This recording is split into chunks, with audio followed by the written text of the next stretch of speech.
What do I mean by bubble development? Now, let me give you an example. Speed climbing. So speed climbing is going to be an Olympic sport in 2020. And there's this is a competition where two athletes climb up a wall. It's the same wall with the same same positions to grab and hold, and he has to do it in the shortest amount of time possible. So, speed climbing is a sport. It's something that people do that want to get good at. So, there was a problem that nobody could do this under 5 seconds. You know, several athletes, several routes. They optimized it, they said no one can do it in under 5 seconds. Until one guy used a slightly different method by putting both hands on the first support and then jumping as he begins the climb. Now, most people didn't do this. Most people just put one hand in each support. He put both hands, he jumped, he climbed, and he made it under 5 seconds. This was called as the Reza, because the guy that did it was named Reza. Now, why do I mention this in bubble development?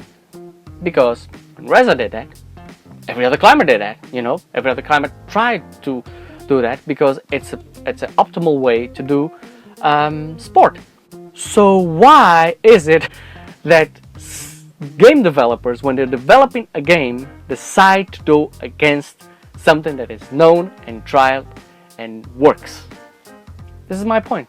I'll give you 3 examples. First example, because I did the video last time, Space Force. Space Force decided to make a free-to-play. Now, did they look at Warframe, which was kind of the best brand of free-to-play in terms of PvE, non-arena, non-PvP modes, just PvE missions, online matchmaking, game difficulty, and all that? No, they decided to make it their own thing, which I understand that games do that. I understand that they want to maintain their IP, their original creativity, but some things just work. They just work, and they've been trialed and tested in other games. So why didn't they do it?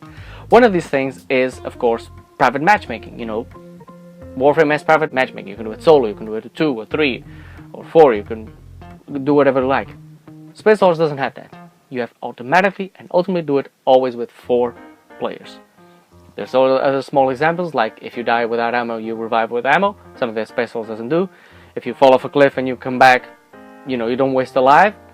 Space Force does this too. So this is one example of a free-to-play which is PvE. Now a free-to-play that is PvP. Let's talk about Apex Legends. Apex Legends came out, everybody thought, this is going to be the Fortnite destroyer. This game is a lot better. It has better graphics. It has good handling. It has better systems. You can jump from one place to another. Everything was fine. We know now that Apex is struggling, and Apex is struggling for a very simple thing. Apex has 1 game mode. 1. Now I don't play Fortnite that much, but I do know people that do. And one of the mission modes that I play the most is half the team against half the team. It's a 50-50 chance of winning, something that Apex doesn't have. Apex, at the beginning, only had, we have to play as a team of 3 against another team of 3. Now they changed that and they make it, you can go as a solo against other solos. Because they thought, well, Fortnite is 1 against 50, so let's do that. But it's not. Fortnite has a lot of different mission modes.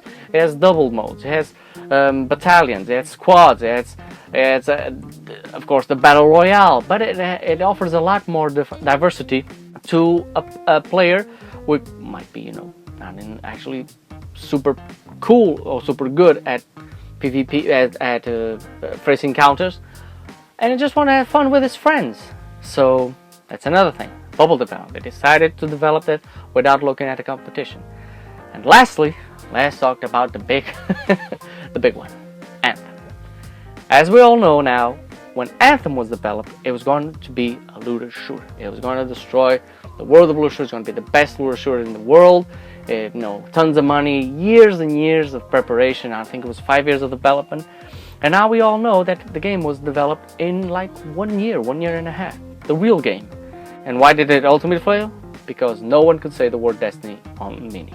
They couldn't compare it, they couldn't look at it, they couldn't look and say, oh no, Destiny already did this, or you can pick up what Destiny did, do better, or don't do that because Destiny did that and it didn't work. No, they just wanted to do their own thing, which like I said, it's okay if you want to do an original idea, but if you're trying out new mechanics without looking what's been done and what works and what doesn't, you're ultimately failing. You're living inside your bubble, you're developing things inside your bubble, and that ultimately hurts games. So this is just my opinion about it. I just wanted to know a little in-depth video about how the development video games sometimes, don't work. Sometimes they create catastrophes. But, I just want to realize people that it's not because, there's kind of this will of the developers to do a bad game. Sometimes it's just, I think they're so immersed in their own, oh, this is going to be my thing. This is going to be an original thing that they don't look out, and then they ultimately fail. Hope you enjoyed the video. If you do, please like and subscribe. And as always, have a great game, guys.